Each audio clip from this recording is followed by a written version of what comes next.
उत्तर प्रदेश के वाराणसी में स्थित ज्ञानवापी मस्जिद परिसर में श्रृंगार गौरी स्थल की नियमित पूजा अर्चना की अनुमति देने की मांग करने वाली अर्जी पर जिला जज की अदालत में शुक्रवार को लगातार चौथे दिन दोनों पक्षों ने अपनी दलीलें पेश की। जिला जज डॉक्टर अजय कृष्ण विश्वेश की अदालत में शुक्रवार को भी दोनों पक्षों ने बहस किया। शुक्रवार को इस मामले में वादी संख्या 2 से 5 तक के लिए सीता साहू, मंजू व्यास, रेखा पाठक और लक्ष्मी देवी के लिए पूरी हो गई है। वादी संख्या 5 राखी सिंह की तरफ से सोमवार 18 जुलाई को बहस होगी। शिवम भैया इसको लगा लो।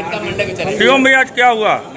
आज वादी संख्या 2 से 5 की पूरी हो गई है। राखी सिंह के लिए सोमवार का दिन रखा गया। राखी सिंह की तरफ से सोमवार को हम आर्गुमेंट करेंगे। आज किन चीजों पे बहस हुई? आज जिन चीजों पे बहस हुई, places of worship, Waqf act, Kashi Vishwanath है।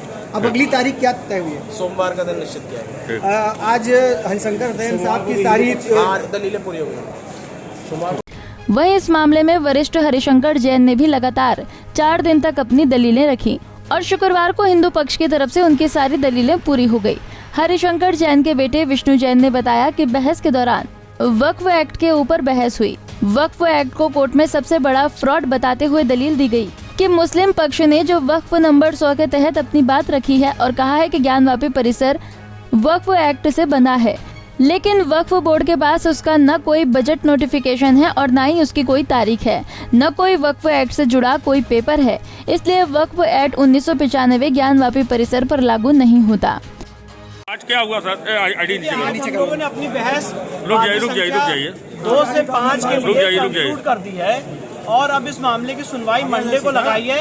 राखी सिंह के वकील अपनी बहस मंडे को रखेंगे।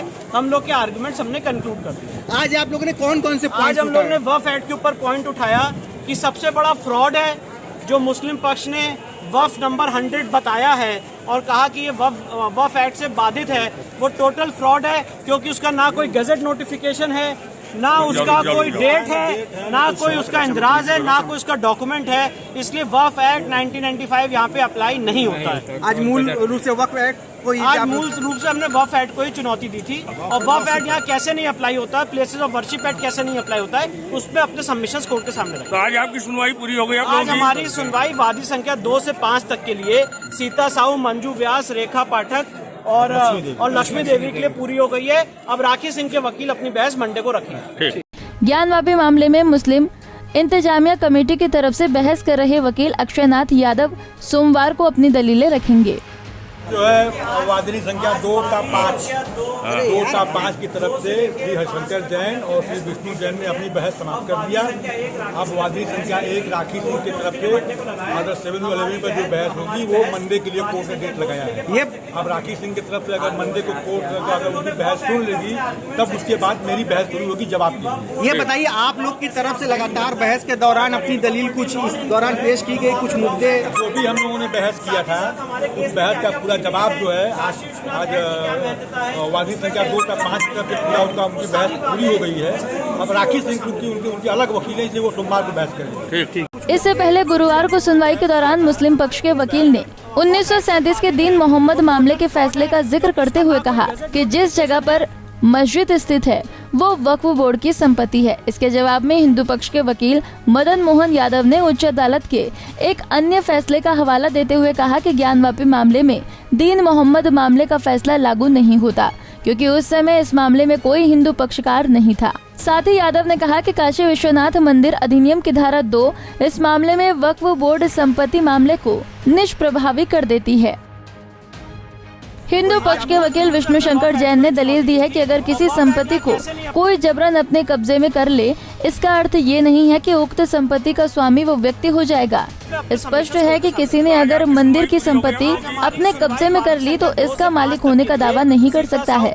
संपत्ति का वास्तविक स्वामी वही रहेगा जो पहले से स्वामी था। उन्होंने इस मामले में राम जन्मभूमि वाद और पीके मुखर्जी के मुकदमे का जिक्र किया जिसमें इस तरह के मुद्दे उठे थे। इस दौरान उन्होंने अदालत के समक्ष एक बार फिर हिंदू विधि के तहत देव मूर्तियों की प्राण प्रतिष्ठा की प्रक्रिया का जिक्र करते हुए कहा कि इस आधार पर ये संपत्ति आदि विश्वेश्वर की है। जैन ने प्राप्त सबूतों के आधार पर दावा किया है कि मंदिर को तोड़कर उसके स्थान पर मस्जिद बनाई गई थी। उन्होंने कहा है कि प्रतिवादी पक्ष ने ऐसा कोई सबूत पेश नहीं किया है जिसके आधार पर ये कहा जा सके कि उक्त संपत्ति वक्फ बोर्ड की है। वाराणसी से विपिन मिश्रा, पंजाब केसरी टीवी। हमसे जुड़े रहने के लिए हमारे YouTube चैनल को सब्सक्राइब करें और नई वीडियो की नोटिफिकेशन के लिए बेल आइकॉन को दबाएं। अगर आप ये वीडियो Facebook पर देख रहे हैं तो लाइक जरूर करें और ज्यादा से ज्यादा शेयर करें। धन्यवाद।